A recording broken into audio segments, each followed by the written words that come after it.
emergency warning system at Cleveland. Emergency weather situation. The warning alarm will be followed by an actual watch or warning. What's going on? Reception of this broadcast and the warning alarm will vary at any given location. Proceeding was a test of the National Auto Service Emergency Warning System from Atlanta, KEC80. Y'all are early as heck. This test is conducted at approximately 11:30 each Wednesday morning, weather permitting.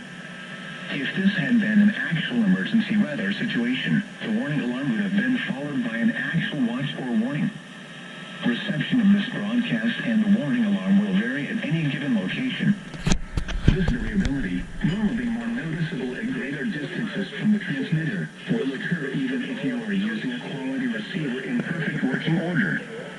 To provide the most consistent warning service possible, the warning alarm will normally be activated for warnings in selected watches within a 40-mile radius of your transmitter.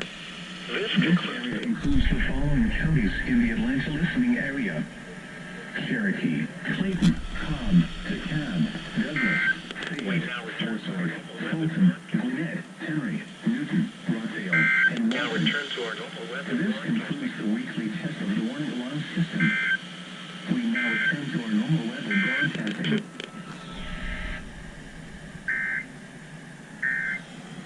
I went at 11:25, bro. What the heck?